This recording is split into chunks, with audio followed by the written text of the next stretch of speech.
podia trazer e comprar a felicidade, mas eu estou miseravelmente desiludido. Uma vez, uma atriz muito famosa disse o seguinte: eu tenho dinheiro, beleza, encanto e popularidade. Deveria ser a mulher mais feliz do mundo, mas eu me sinto infeliz. Uma vez um paciente foi no psicólogo e disse: doutor, eu me sinto sozinho, desanimado, infeliz. O senhor pode me ajudar? O psicólogo sugeriu que ele fosse a um circo, onde um palhaço famoso fazia rir até as pessoas mais infelizes. E o paciente disse: doutor, eu sou aquele palhaço. As pessoas procuram felicidade, né? E não encontram. E aqui nas bem-aventuranças, Jesus vai nos ensinar sobre a verdadeira felicidade. A felicidade duradoura, aquela que produz paz dentro do nosso coração. Aquela felicidade que somente Jesus pode oferecer. E ele vai oferecer para você e para mim, através das bem-aventuranças. As bem-aventuranças também são conhecidas como as belas atitudes. As belas atitudes. É uma alegria interior, uma atitude interior que ninguém pode tirar de você. Independe das mudanças da nossa vida. A alegria que o mundo oferece, ela pode ser perdida com uma mudança de emprego, uma tentativa que não deu certo, uma doença na família, mas o cristão tem uma alegria que não depende das circunstâncias. E é essa alegria que nós vamos estar estudando hoje à tarde nas bem-aventuranças. O Sermão do Monte começa com essas 8 ou 9, depende da maneira como você divide, afirmações exclamando as bênçãos daqueles que aceitam o controle de Deus nas suas vidas. Nós estamos dizendo nesses sábados que o que Jesus espera de você e de mim é que nós tenhamos nossas vidas totalmente controladas por Deus. E no começo desse sermão tem essas bem-aventuranças. E cada uma dessas afirmações que Jesus vai nos mostrar aqui, mostra uma característica específica, como, por exemplo, pureza, pobreza, paz. Nós vamos ver isso juntos. E ele adiciona uma promessa junto com essa característica. Jesus não está descrevendo pessoas diferentes, mas sim uma pessoa só, você e eu. O seguidor de Jesus, o discípulo de Jesus. As promessas não são promessas diferentes, mas elas são maneiras diferentes de se falar a mesma promessa. Nós vamos estudar isso juntos.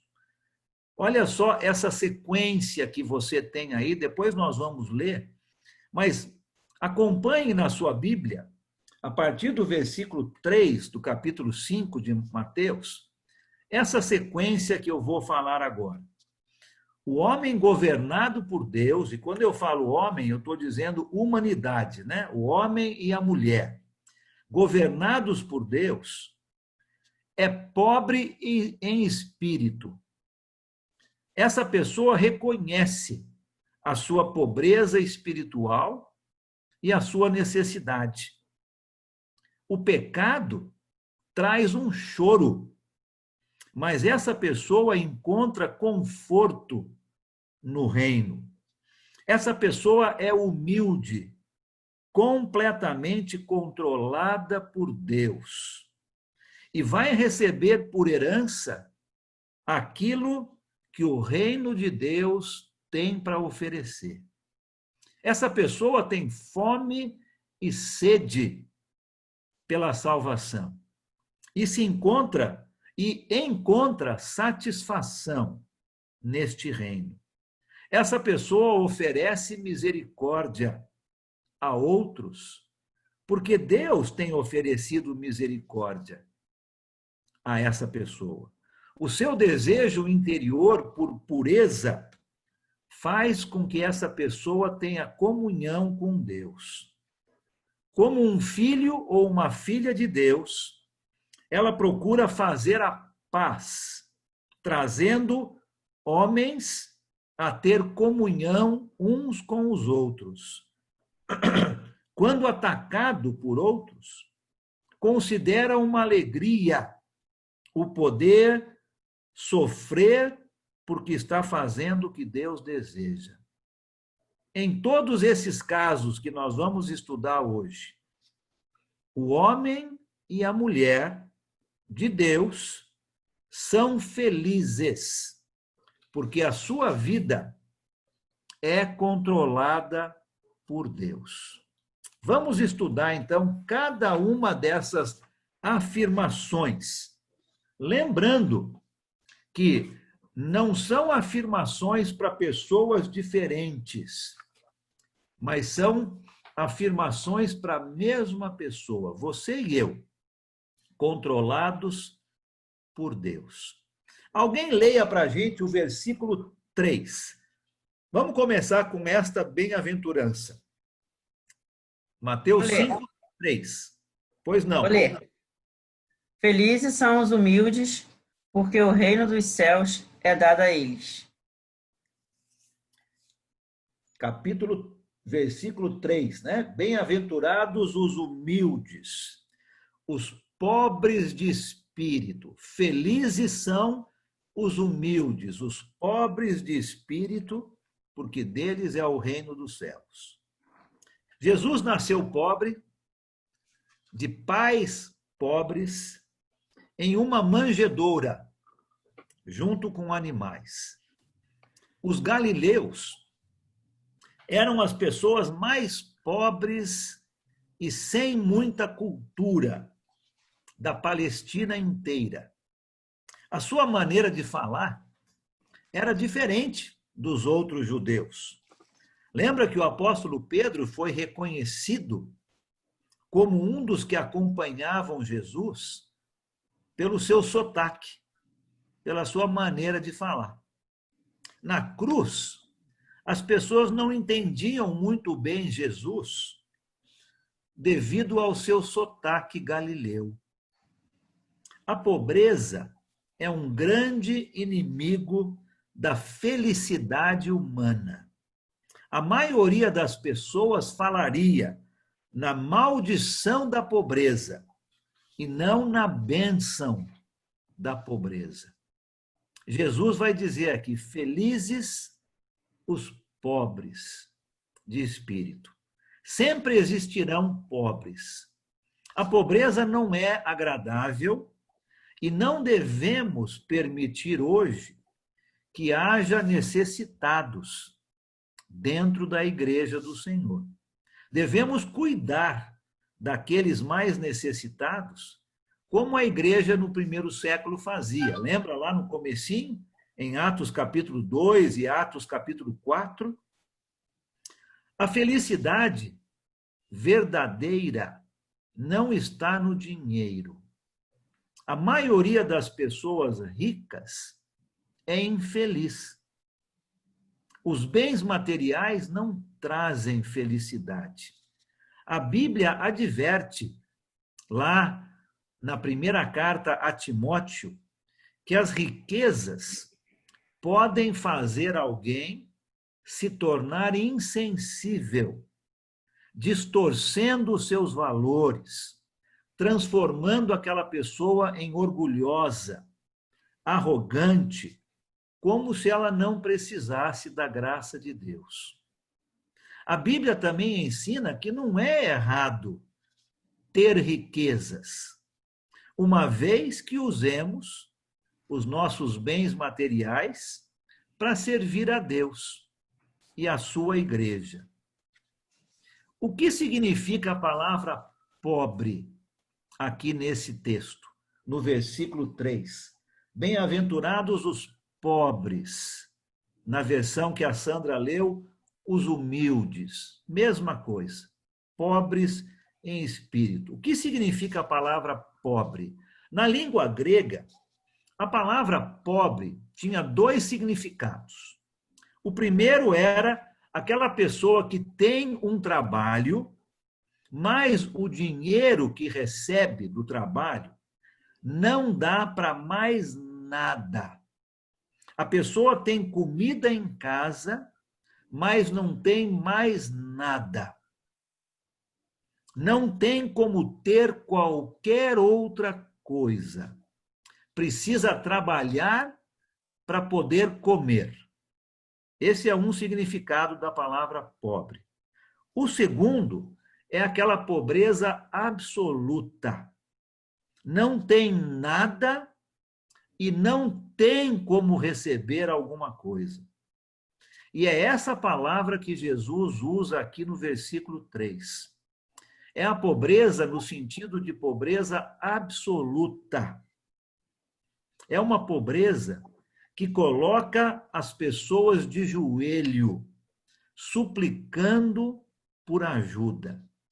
É a mesma palavra que Jesus usou quando contou a parábola do rico e do Lázaro, lá em Lucas capítulo 16. A mesma palavra usada lá para Lázaro. É a mesma palavra que Jesus usou com aquela viúva pobre, em Lucas capítulo 21, ou Marcos capítulo 12, que deu tudo o que ela possuía. Pobreza absoluta. Como é que uma pessoa assim pode ser feliz? Como é que uma pessoa assim pode ser bem-aventurada? Nós estamos acostumados a pensar que uma pessoa assim deve ser muito infeliz. Uma pobreza absoluta. Mas nós precisamos lembrar um fato bem importante aqui no versículo 3. Jesus está se referindo aos pobres em espírito, aos pobres de espírito.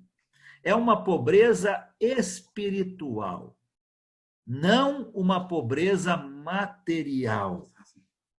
Em outras palavras, significa dizer felizes os que entendem que sem Deus são nada. Felizes aqueles que entendem que sem Deus são nada. Alegres são aqueles que dependem de Deus e colocam a sua confiança total em Deus para tudo. Como alguém pobre materialmente que não tem de onde tirar. Aqui é a pobreza em espírito. É aquela pessoa que depende de Deus para tudo. São aqueles que entendem que sozinhos a vida se torna impossível, mas com Deus tudo é possível. São aqueles que se tornam totalmente dependentes de Deus e totalmente independentes de tudo que o mundo oferece. Esse tipo de pessoa vai ser feliz. Aquela pessoa que entende que sem Deus é nada. E a promessa para esta pessoa é o reino dos céus. O reino dos céus. Os pobres de espírito vão herdar o que para Jesus é o mais importante, o reino dos céus. As riquezas materiais jamais nos levarão para o céu. A arrogância, o orgulho, também não vão nos ajudar a entrar no paraíso.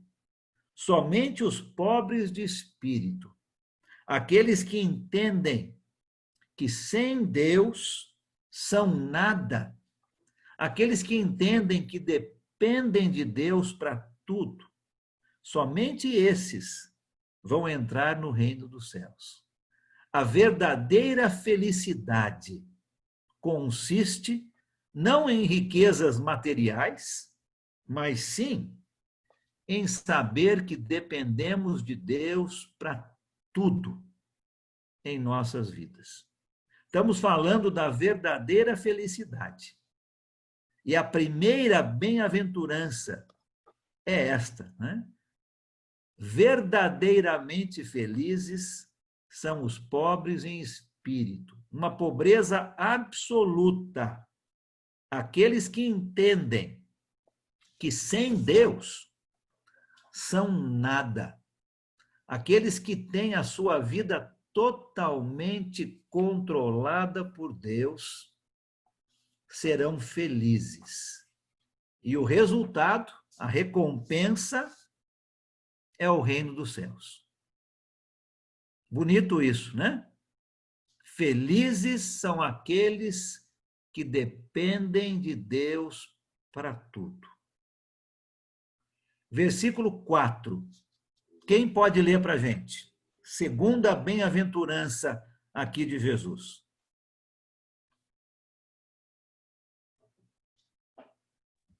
Vou ler.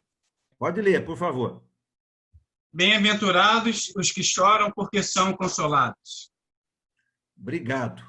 Bem-aventurados os que choram, porque serão consolados. Eu penso que de todos esses paradoxos, né, todas essas contradições aparentes que nós vemos nas bem-aventuranças, já vimos uma aqui, né? Pobre, absoluto, feliz. Agora aqui outra. De todos esses paradoxos, essa aqui eu acho que é a mais forte de todas. Cristo e o mundo certamente têm padrões diferentes de felicidade. A maioria de nós já tem passado por experiências de perda de pessoas que nós amamos. E como consequência, nós choramos. É uma coisa normal, natural. Por mais até que nossos amigos e familiares tentem nos alegrar, não há nada que alguém possa dizer que mude o estado emocional que nos encontramos quando perdemos alguém querido. Nós que moramos aqui no Brasil, com certeza conhecemos alguém que já tenha sido vítima de violência. Talvez até mesmo você tenha sido. O sofrimento faz parte da vida humana. Nós estamos passando por uma fase, por uma experiência diferente na nossa vida com essa pandemia. Talvez você conheça alguém que já morreu por causa desse vírus, uma pessoa próxima a você. E isso te fez chorar. O sofrimento faz parte da vida humana. Tanto cristãos como não cristãos sofrem igual. A diferença é que Deus consola o cristão. O sofrimento aqui na terra nos faz desejar o céu. Talvez, se a terra tudo fosse agradável nesse mundo em que vivemos, tudo fosse paz e amor, né? Tudo fosse vermelho, eu não vou falar tudo azul, porque tem um time que eu gosto, que eu não gosto, que é azul. Então, para mim, a coisa boa é tudo vermelho, né? Se o mundo fosse só coisas boas, talvez nós não desejaríamos o céu como nós desejamos. Se não tivesse dor, sofrimento aqui na terra, pode ser que nós não desejaríamos o céu como desejamos hoje. Essa tristeza, este choro, não é um tipo de tristeza passageira, temporária. É um tipo de tristeza que machuca o coração.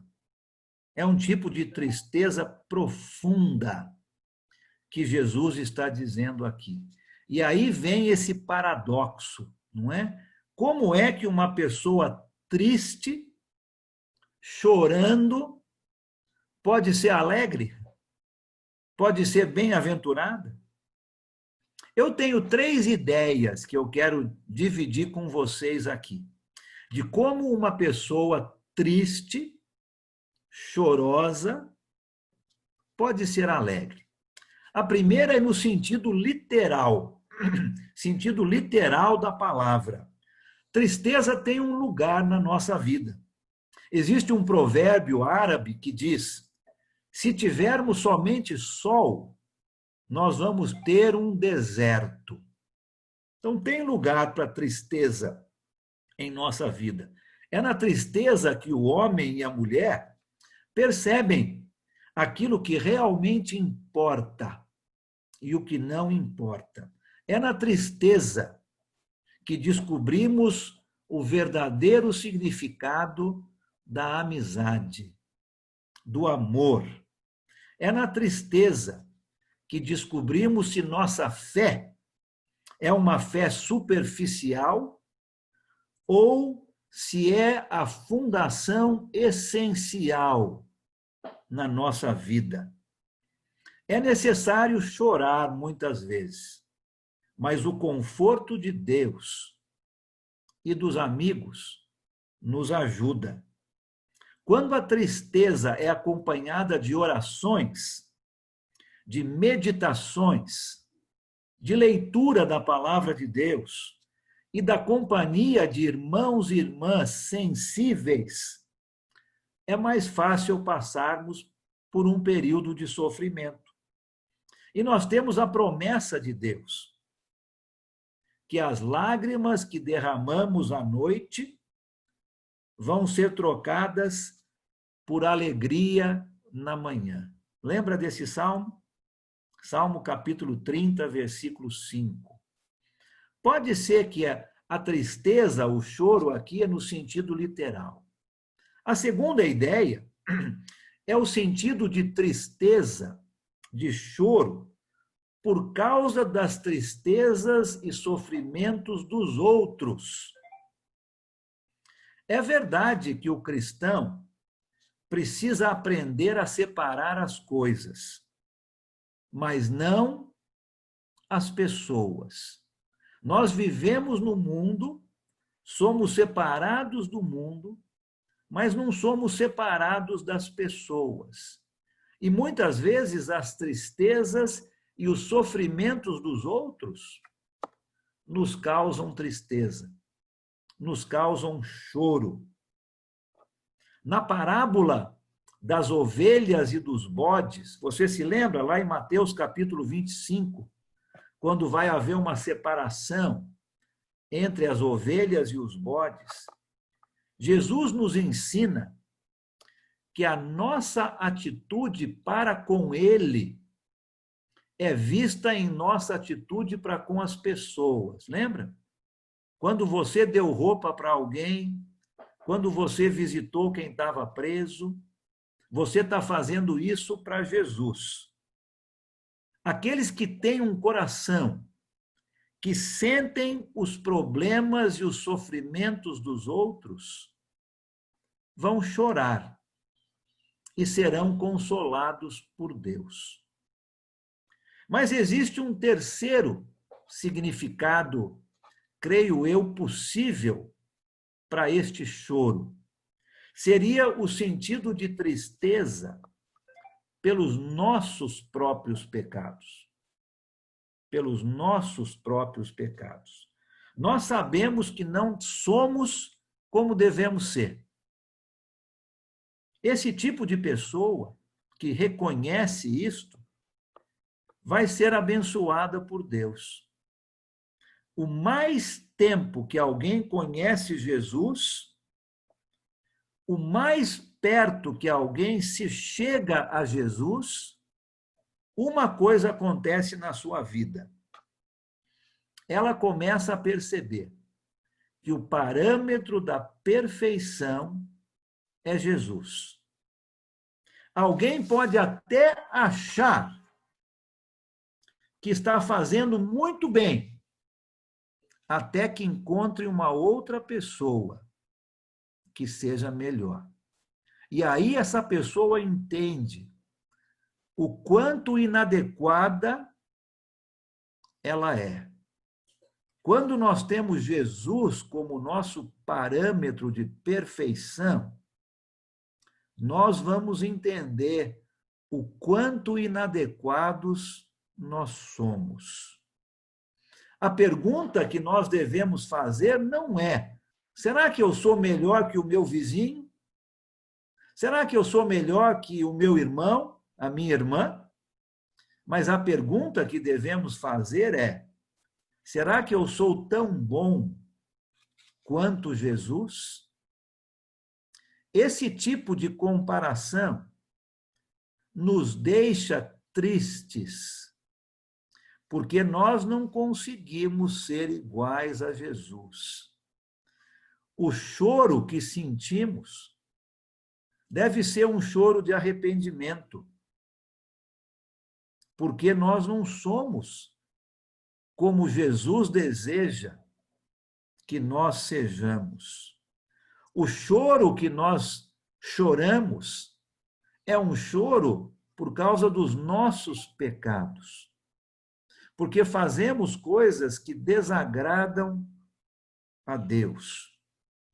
Quando o apóstolo Pedro pregou aquele primeiro sermão em Atos capítulo 2, os judeus que ouviram ficaram com seus corações pesados, tristes, e se arrependeram. Nosso dever é este: nos arrepender dos nossos atos. E Deus faz o restante. Deus transforma, traz o perdão. Nós estudamos isso recentemente, né? Quando estudamos sobre 2 Coríntios, aonde diz lá que a tristeza segundo Deus produz arrependimento. Essa tristeza, penso eu aqui no versículo 4, felizes os que choram. Choram porque sabem que os seus pecados desagradam a Deus. Quando nos comparamos com o nosso mestre, nos sentimos inadequados e choramos. E a bem-aventurança continua dizendo que quem sente assim tem uma promessa. A promessa é o consolo de Deus. Quem chora desta maneira vai ser consolado. Rapidamente, abre a sua Bíblia comigo em alguns salmos. Eu quero ler alguns salmos com você agora nessa bem-aventurança. Um salmo muito conhecido por nós. Volta lá no Salmo 23. Salmo 23. Para quem tem dificuldade em achar as passagens na Bíblia, é logo depois do Salmo 22. Aí fica mais fácil para você achar. Tá certo? Salmo 23. Olha o versículo de 1 a 4. Nós conhecemos de cor o Salmo 23, né? Quem chora por causa dos seus pecados tem uma promessa. Vai receber o consolo de Deus. Olha os versículos de 1 a 4.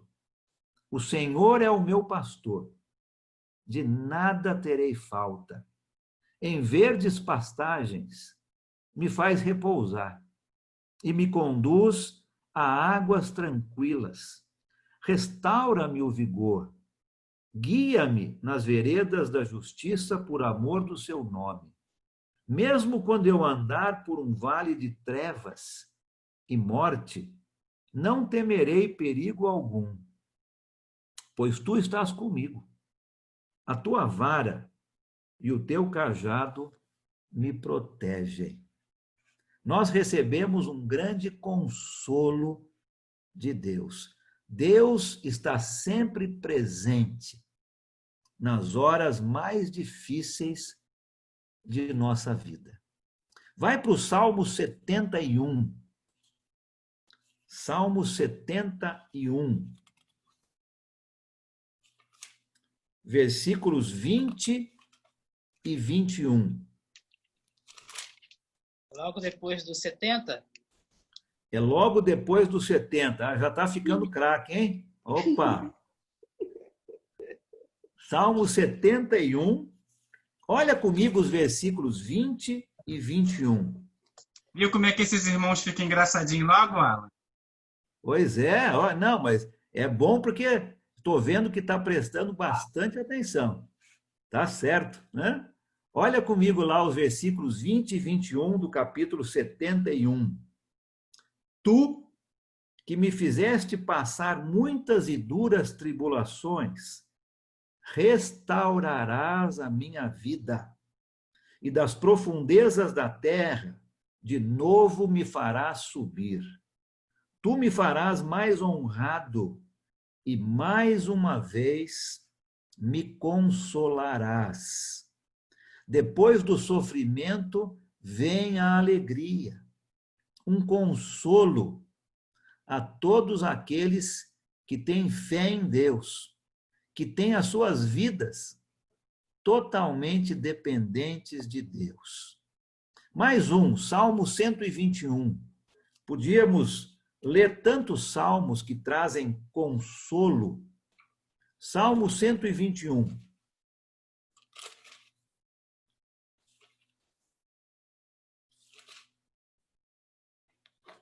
Um salmo pequeno, mas que grande consolo. Levanto os meus olhos para os montes e pergunto: de onde vem o meu socorro? O meu socorro vem do Senhor, que fez os céus e a terra. Ele não permitirá que você tropece. O seu protetor se manterá alerta. Sim, o protetor de Israel não dormirá. Ele está sempre alerta. O Senhor é o seu protetor. Como sombra que o protege, ele está à sua direita. De dia, o sol não o ferirá, nem a lua de noite. O Senhor o protegerá de todo o mal. Protegerá a sua vida. O Senhor protegerá a sua saída e a sua chegada, desde agora e para sempre. O meu socorro vem de Deus. Nós devemos ler estes salmos todas as vezes que nos encontrarmos em situações difíceis em nossas vidas. Quando alguém vai até Deus com esse tipo de choro, de arrependimento, ele não é somente confortado com a segurança que os seus pecados são perdoados, mas sim que o seu coração se enche de coragem. A sua mente é estimulada a um novo entendimento. A sua vida se enche de beleza, de força de Deus. Felizes são aqueles que choram. São felizes porque sabem que o seu futuro está assegurado. Não importa o sofrimento, não importam as dificuldades que passemos aqui na Terra, o nosso futuro está assegurado. Você tem essa certeza? Você chora pelos seus pecados? Ou você faz e logo esquece? A verdadeira felicidade consiste não na segurança do mundo, mas na certeza que um dia, apesar da tristeza, nós vamos chegar no céu. Felizes são aqueles que choram, porque os seus pecados são perdoados por Deus e Deus consola.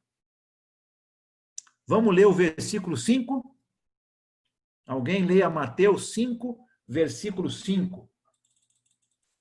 Passa lá para mim, para o versículo 5, por favor.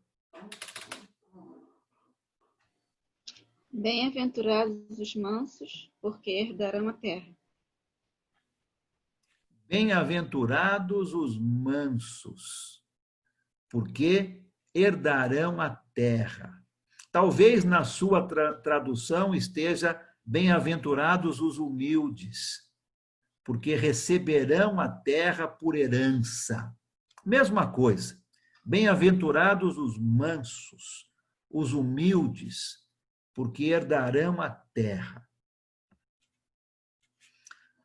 Aqueles homens, e agora eu estou falando com os homens, né, do sexo masculino aí. Aqueles homens que são originários de famílias latinas, como a maioria de nós, tem um dilema muito grande. São ensinados desde crianças a serem machões, né? Valentes, sem sensibilidade, sem compaixão. Estou vendo o Rony aí, ó, fortão, né, Rony? É isso mesmo, né? Desde criança, somos ensinados assim. Quando somos confrontados com o ensinamento cristão,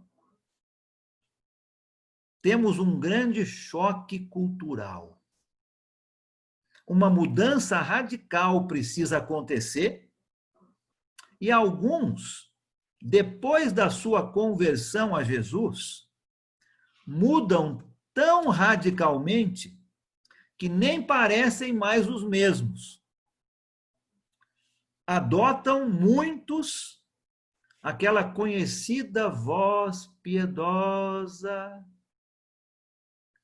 e não se identificam mais com seus heróis da infância. Outros adotam uma dupla personalidade, mansos na igreja e machos com seus amigos não cristãos. É um choque cultural grande. Quantos de nós, homens, já oramos para Deus nos tornar mansos? Não é uma coisa muito comum, né? Não faz muito parte dessa personalidade latina. O que significa a palavra manso? Geralmente nós associamos a palavra manso a palavra fraqueza. Será que manso é fraqueza?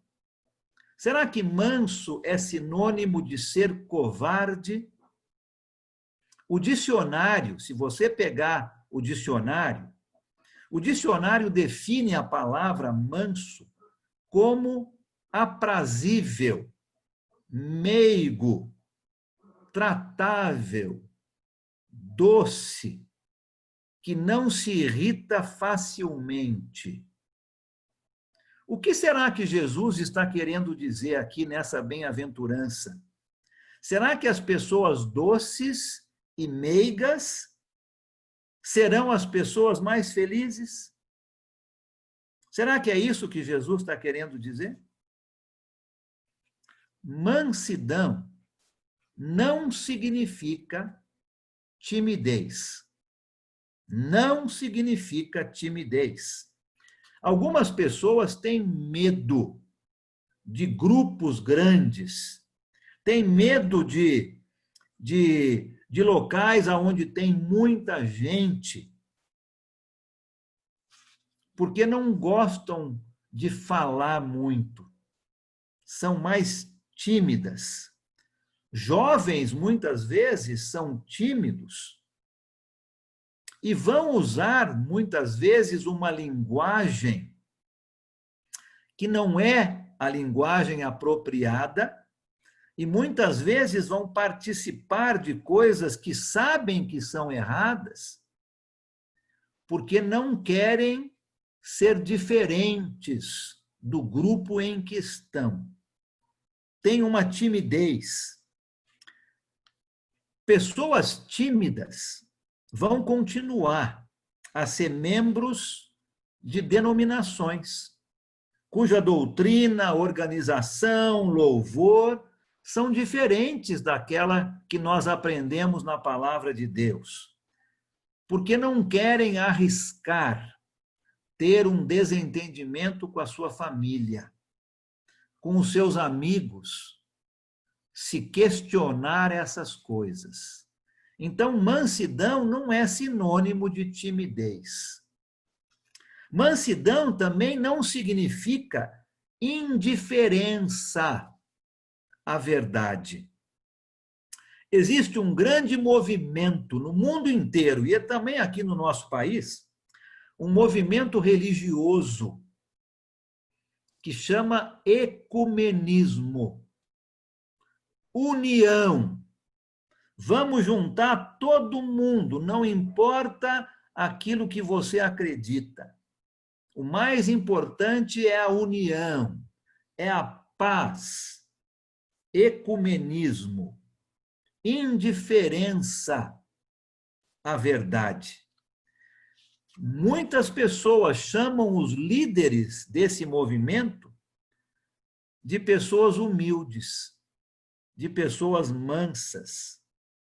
Na verdade, este movimento nada mais é do que um acordo espiritual. É uma tentativa de abafar a verdade, falando sobre paz e harmonia.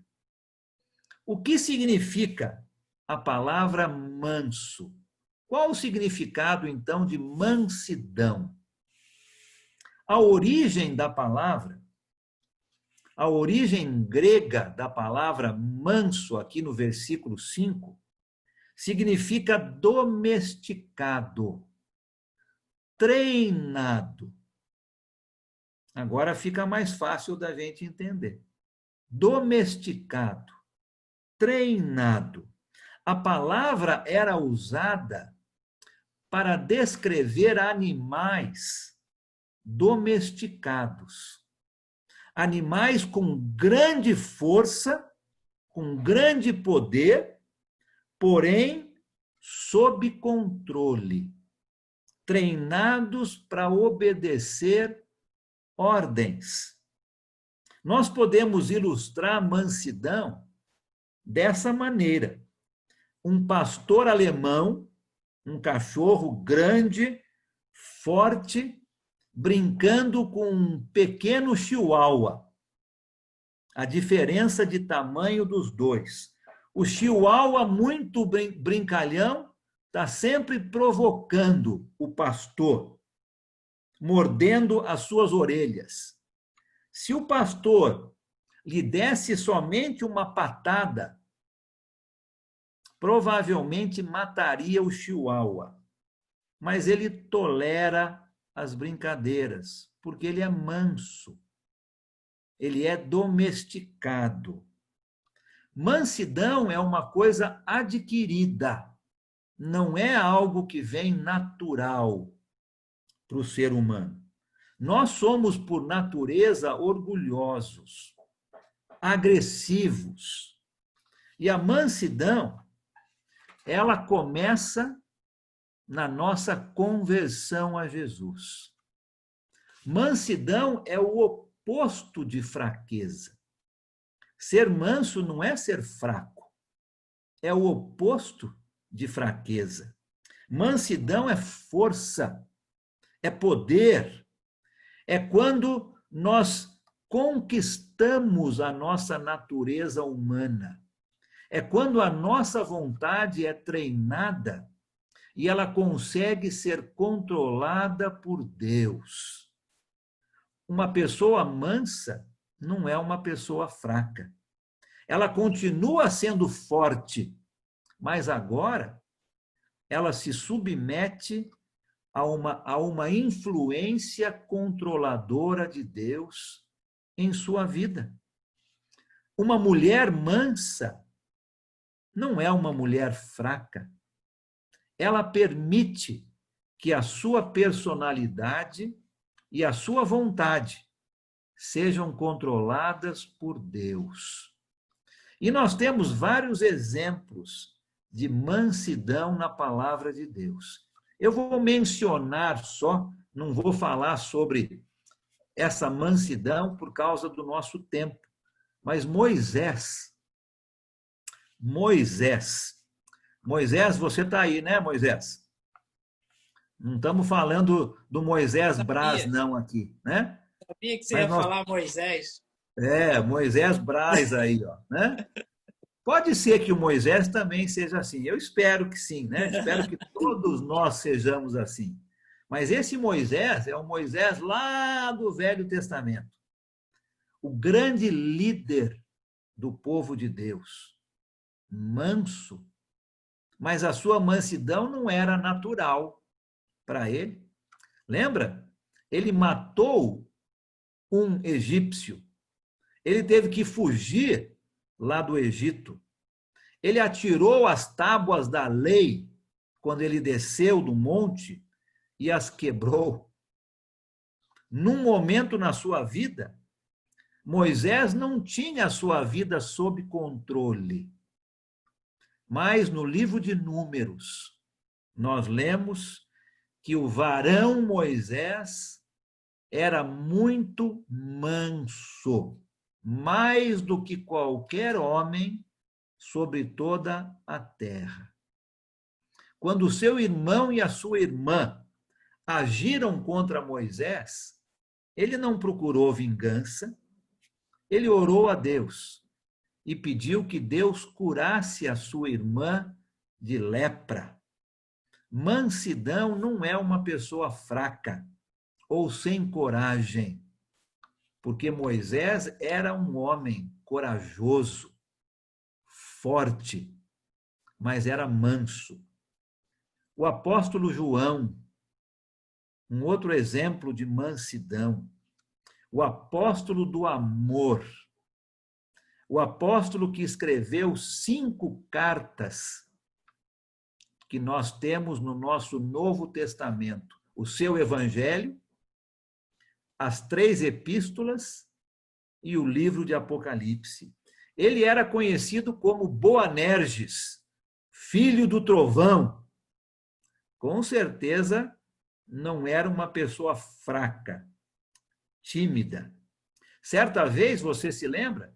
João sugeriu a Jesus que mandasse fogo dos céus para destruir uma aldeia samaritana.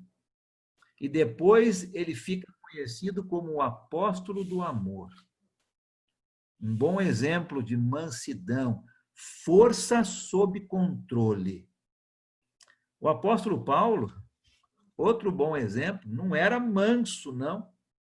Tinha muito orgulho do que ele fazia.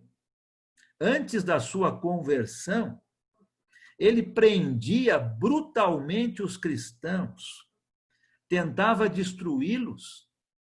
Depois da sua conversão, Ele escreveu, por exemplo, o fruto do Espírito Santo é benignidade, bondade, mansidão, moderação. E uma vez ele apelou aos cristãos a fazerem boas obras por causa da mansidão e da bondade de Jesus. A mansidão dessas pessoas que acabamos de falar foi obra de Deus, não foi natural do ser humano. Mansidão é, então, submissão ao controle divino. É uma vontade que tem sido controlada e colocada debaixo do controle de Deus. Você está percebendo a progressão nas bem-aventuranças? A primeira requer humildade, pobreza de espírito, e requer uma completa percepção de nossa total necessidade de Deus. Quando nos tornamos pobres em espírito, nós vemos Jesus como nossa única esperança. A segunda bem-aventurança requer de nós um choro provavelmente por causa dos nossos pecados, e nos leva ao arrependimento. E essa terceira que estamos vendo agora requer uma submissão total à vontade de Deus. Fé, arrependimento e obediência. Passos essenciais para a nossa salvação. A promessa de Deus para aqueles mansos são que herdarão a terra. Mais uma vez aqui nós estamos vendo que os ensinos de Jesus, muitas vezes, eram contrários à cultura da época e pareciam ser contrários até mesmo à nossa cultura. Nós já vimos que é o pobre de espírito que vai herdar o reino dos céus e não o autossuficiente. Nós já vimos que é aquele que chora e não o zombador que vai ser consolado. E agora Jesus está dizendo que é o manso e não o agressivo que vai herdar a terra. Por que os mansos vão herdar a terra? Eu tenho algumas ideias aqui. O manso vai herdar a terra porque aquela pessoa sob controle e treinada para obedecer, na verdade, vai ser um rei entre os homens. Vai dominar a terra. Aquela pessoa que confia em Deus e entrega totalmente a sua vida para Ele, está sob o controle de Deus, vai ser verdadeiramente feliz e vai herdar a terra. Aquelas pessoas que alcançam mansidão são as mais respeitadas de toda a terra. Essas pessoas, na verdade, já estão vivendo as bênçãos do céu aqui na terra. E, de uma certa forma, já estão herdando as promessas de Deus. Longe de Jesus, nós somos como animais selvagens. Vivemos para as nossas paixões, sem nenhum domínio. Junto de Jesus, nós nos tornamos submissos. A força sem controle é perigosa, mas a energia debaixo de controle é poderosa. Quando nossas vidas e nossos corações se caracterizarem por mansidão, aí então nós vamos conhecer a verdadeira felicidade. Talvez você esteja pensando agora, eu nunca vou conseguir ser uma pessoa mansa. Lembra que mansidão não é algo que você adquire por vontade própria, mas sim através de Jesus. Deixa Jesus tornar você uma pessoa mansa, sob controle.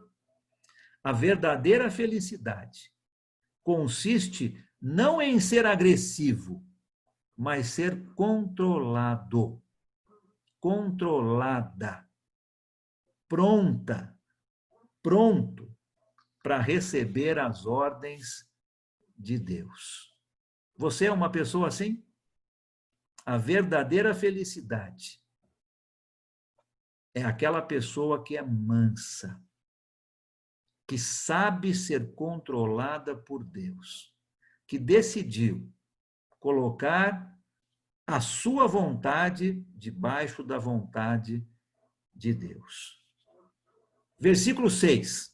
Vamos fazer mais uma e aí a gente vai parar um pouquinho. Alguém leia para a gente o versículo 6. Próxima bem-aventurança. Eu leio. Pois não. Bem-aventurados os que têm fome e sede de justiça, pois serão satisfeitos. Bem-aventurados os que têm fome e sede de justiça, porque serão satisfeitos, serão fartos. A fome faz parte da vida de muitas pessoas. No nosso país, nós temos muitas pessoas com fome. Crianças choram antes de dormir, porque não tem um pedaço de pão, muitas vezes, para matar a fome. Pais se agoniam de tanto trabalhar para manter suas famílias. Seus salários, muitas vezes, não são suficientes para suas necessidades. Não existe dor pior do que a fome. Em muitos países existem milhares de pessoas em todas as cidades que vasculham os depósitos de lixo, procurando algo para comer ou para vender, para conseguir comprar algo para comer. Tudo começou na época em que a família de Jacó foi para o Egito procurar alimentos. Lembra dessa época? A Palestina, aonde eles já moravam, passava por uma época de fome, devido a uma grande carência de alimentos naquela região. E desde então, a fome tem se tornado um problema crônico em todas as partes do mundo. Guerras, secas, pestes têm estado presentes durante toda a história da humanidade, deixando um rastro de miséria e de morte. No primeiro século, aonde Jesus está falando, um trabalhador na Palestina comia carne raramente. E talvez você está pensando, eu sou um desses trabalhadores, né? Naquela época, o trabalhador comia carne raramente. O trabalhador recebia o seu salário diariamente. Terminou o seu dia, ele era pago uma moeda, o seu salário diário. Se ele ficasse sem trabalho por um dia, ele não teria o que comer. Se faltasse o trabalho por um dia somente, aquele dia ele não recebia e não tinha o que comer. A sede também era um problema grave naquela época. As pessoas não tinham o privilégio que eu e você temos de desfrutar de água em nossas casas, ao simplesmente abrirem uma torneira. Muitas vezes precisavam andar bastante até encontrar água em riachos ou poços. As tempestades de areia do deserto provocavam uma sede profunda. É difícil comparar a vida moderna com a vida do primeiro século. A fome que Jesus menciona aqui não era algo que se podia saciar com um doce ou a sede com um copo de água. Que tipo de fome e de sede Jesus está querendo dizer aqui no versículo 6? É aquela fome de uma pessoa que vai morrer se não tiver comida, que vai morrer se não beber água. É a fome e a sede com medo de morrer se não receber naquele momento. É uma fome que faz você devorar todo o pão e uma sede que faz você beber toda a jarra de água. Você já sentiu esse tipo de fome e esse tipo de sede antes? Eu já tive sede, mas desse tipo aqui que Jesus está dizendo, com certeza não.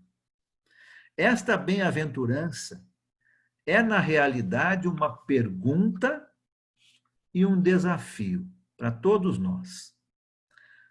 Quanto você e eu, quanto você quer a justiça, a bondade e o conhecimento da palavra de Deus?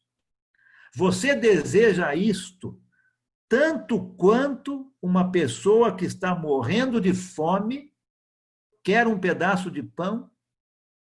Você deseja isso tanto quanto uma pessoa que está morrendo de sede deseja um copo de água? A sua sede, a sua fome pela justiça, pela bondade, pelo conhecimento de Deus, é dessa maneira? Foi essa mesma pergunta que Jesus fez àquele jovem rico, em Lucas capítulo 18. Lembra dessa história? Já fiz tudo. O que mais que eu preciso fazer para herdar a vida eterna? Pergunta ele. E Jesus olha para ele e fala: você quer mesmo a vida eterna? Você tem fome e sede da vida eterna? Você está preparado para sacrificar os luxos materiais que você tem e ganhar a vida eterna? Foi essa mesma pergunta que Jesus fez aos seus discípulos em Lucas capítulo 14, quando ele fala: se você deseja ser meu discípulo, você tem que me colocar em primeiro lugar. Você deseja realmente me colocar em primeiro lugar para ser meu discípulo? Essa, eu penso, é a bem-aventurança mais exigente de todas. Ela implica que a vida cristã não é para amadores, não é para ser levada de qualquer jeito. Não é para aqueles que estão simplesmente interessados ou atraídos. Muitos têm esse tipo de desejo, não é?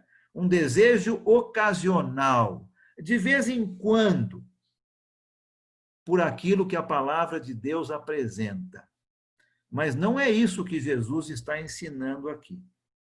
É para aqueles que desejam a justiça, a bondade, o conhecimento da palavra de Deus como questão de vida ou morte.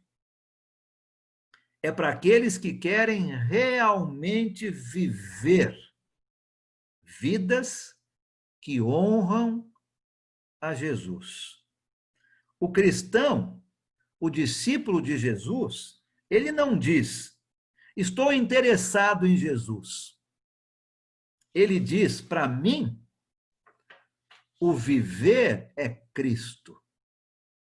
O cristão, o discípulo de Jesus, ele não diz, eu gostaria de chegar a um acordo com Jesus. Mas ele diz, eu entrego tudo a Jesus. Apesar de ser a bem-aventurança mais exigente de todas, é também a mais bondosa e a mais encorajadora de todas. Não é aquele que tem conseguido justiça que vai ser abençoado, mas aquele que a quer, como quem tem fome e sede.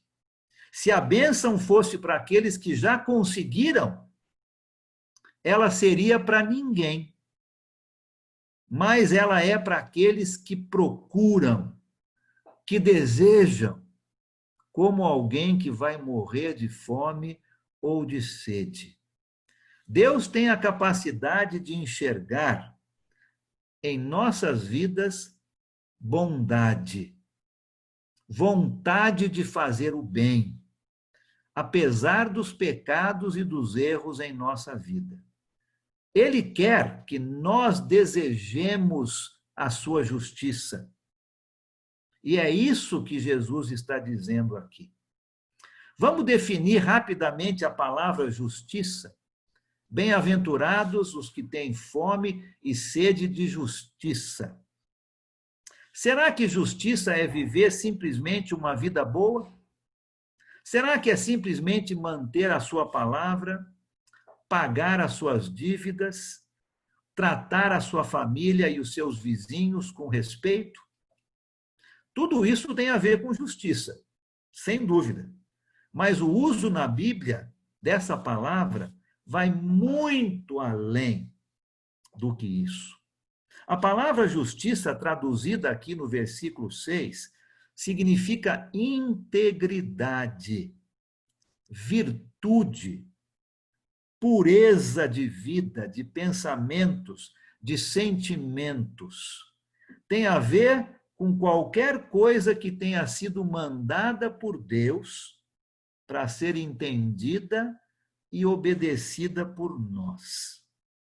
O mandamento de Jesus nesta bem-aventurança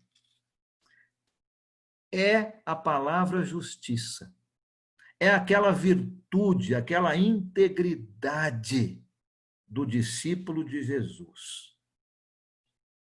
Jesus está nos ordenando a ter fome e sede de toda a justiça, e não só de parte da justiça. A nossa fome, o nosso desejo, deve ser por tudo que tem a ver com justiça. Não é simplesmente por 1 ou 2 pedaços de pão, mas sim por todo o pão. Não é simplesmente por 1 ou 2 goles de água, mas sim por toda a garrafa de água. A esperança da vida eterna depende da nossa vontade em abandonar nossa maneira arrogante e autossuficiente e nos jogar dentro da misericórdia de Deus. Nós devemos nos submeter a Ele através da obediência para recebermos justiça que Ele dá para aqueles que desejam de uma maneira muito grande. E assim, você e eu, como novas criaturas, como discípulos, vamos viver nossas vidas de conformidade ao padrão de Deus, vidas puras, honestas, íntegras. É uma grande tristeza quando nós tratamos a palavra de Deus com indiferença. Quantas vezes nós procuramos saciar nossa fome e nossa sede nas coisas que nunca vão nos satisfazer. Somente a palavra de Deus garante satisfação para fome e sede. Seria tão bom se tivéssemos tanta fome e sede de justiça como temos muitas vezes das coisas mais triviais da vida, não é mesmo?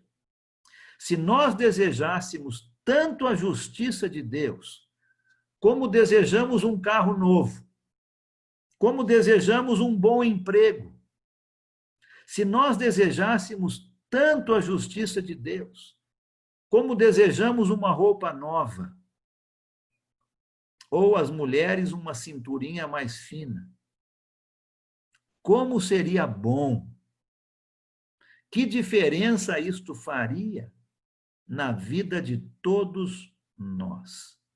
E a promessa de Deus é que quem deseja assim será farto, será satisfeito.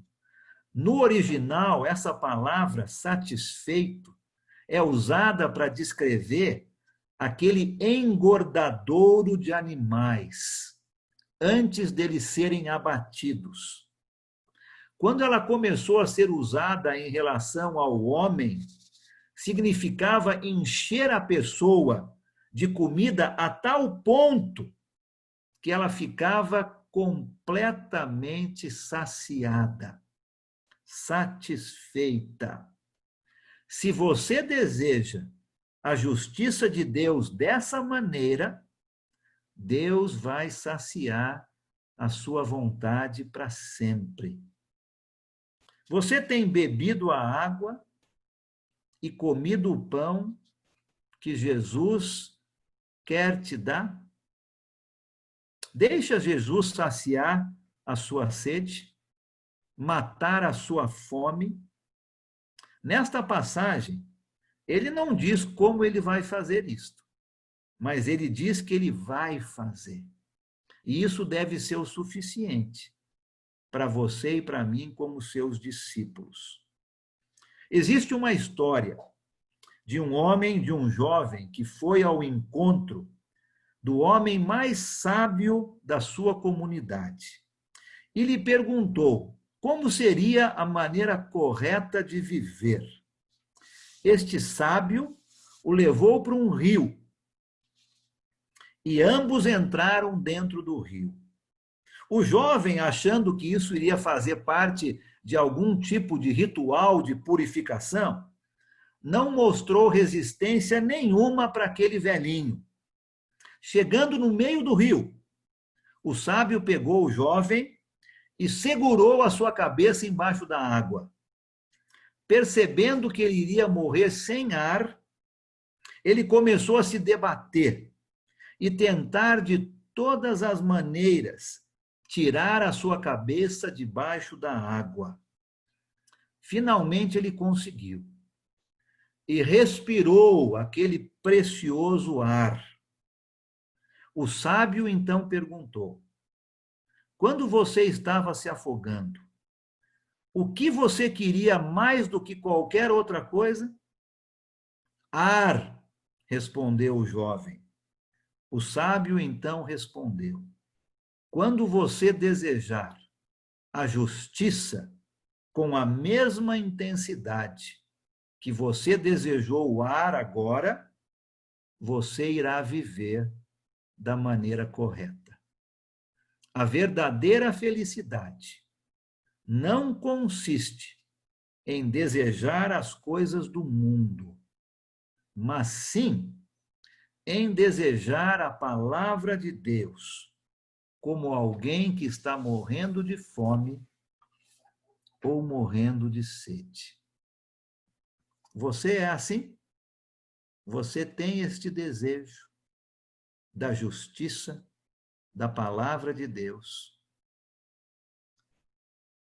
Vou parar aqui. Já vimos 4 das 8. Tem perguntas comentários, é bastante informação. Mas Jesus está falando da verdadeira felicidade. Não é a felicidade como o mundo ensina. Jesus está ensinando algo completamente diferente, né? Tem que ser pobre, tem que chorar, tem que ser manso, tem que ter fome e sede. A verdadeira felicidade tem uma vida totalmente controlada por Deus. Tem alguns minutos aí para comentários e perguntas, se tivermos, antes do nosso intervalo.